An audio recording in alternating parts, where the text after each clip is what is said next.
ہے کہ اس وقت پہ یہ بات انہوں نے کیوں کہی, کیوں کر کہی, آپ بتائیے ذرا. دیکھیں اس وقت جو مجھے لگ رہا ہے کہ ایک تو محمد زبیر صاحب, آپ کو پتا ہے کہ پاکستان مسلم لیگ نون کے کافی جو ہے ان کا جو انر سینکٹم انگریزی میں کہتے ہیں نا, اس کا حصہ رہے ہیں. مشکل وقت میں انہوں نے مریم نواز صاحبہ اور جو ہے نواز شریف صاحب, آپ کو نواز شریف صاحب کی آپ کو پتا ہے کہ ان کی نمائندگی کی, ان کے اسپوکس پرسن رہے.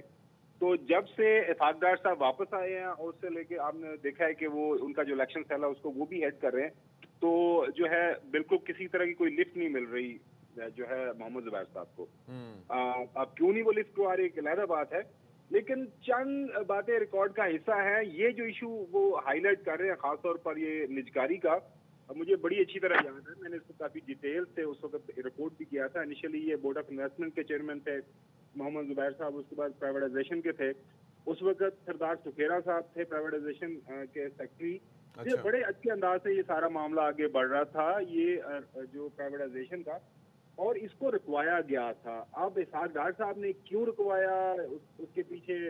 محترم نواز شریف صاحب کی مرضی تھی یا نہیں تھی, لیکن ظاہر ہے اس انٹرویو کی اس لیے اہمیت بڑھ جاتی ہے کہ اب جو ہے اسحاق ڈار صاحب ایز اے پوسٹر بوائے ان کو جو پریزنٹ کیا جا رہا ہے پاکستان مسلم لیگ نون کی طرف سے,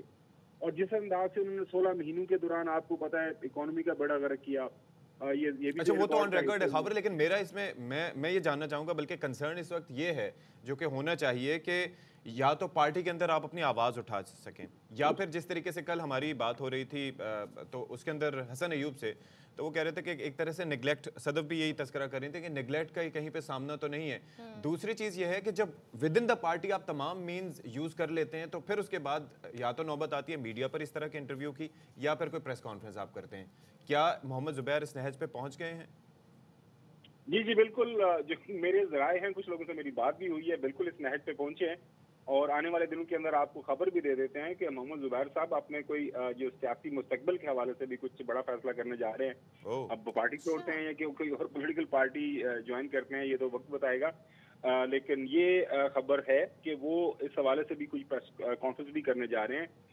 ظاہر ہے آپ کا اس کے اوپر جو تبصرہ تجزیہ بالکل صحیح ہے کہ جب پارٹی کے اندر متعلقہ فورم کے اوپر آپ کی بات نہیں سنی جاتی تو پھر آپ جو ہے میڈیا کے اوپر بات کرتے ہیں. اور کافی عرصے سے یہ بھی ہمارے پاس اطلاعات ہیں کہ محمد زبیر صاحب کنسرن کوارٹرز کو اپنی بات پہنچا رہے ہیں, بات ان سے کر بھی رہے ہیں.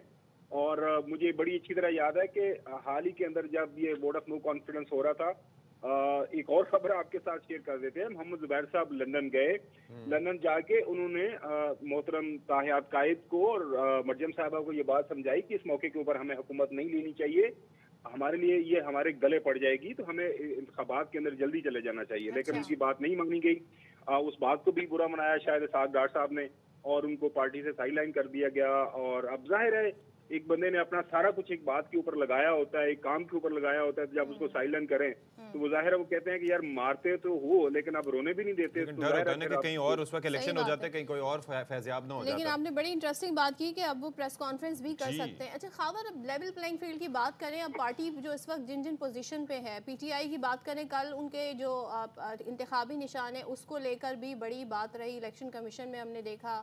پھر آپ کے شو میں بھی کوئی ڈسکشن ہو رہی تھی غالباً, وہ بھی اس وقت کافی ٹاپ ٹرینڈ بنی ہے. تو یہ سارے جو پارٹی معاملات ہیں کہاں جا رہے ہیں؟ پیپلز پارٹی پی ٹی آئی کی دونوں کی بات کریں تو دیکھیں, ایک بات جو ہمیشہ آپ سے بات ہوتی ہے, میں آلویز آپٹیمسٹک ویو لیتا ہوں مختلف چیزوں کا. موجودہ اس وقت جو عدلیہ ہے, جو ہائی کورٹس ہوں, سپریم کورٹ ہو, وہاں پہ جو اس وقت ججز صاحبان موجود ہیں وہ ملک کے اندر جو ہے آئین کی بحالی ہو, جمہوری روایات کو مقدم رکھنا ہو, جو انسانی حقوق کے حوالے سے جو کیسز ہیں ان کے اوپر آپ دیکھ رہے ہیں کہ مختلف جو فیصلے ہو رہے ہیں. لہٰذا یہ بات بالکل ایک متعین شدہ ہے کہ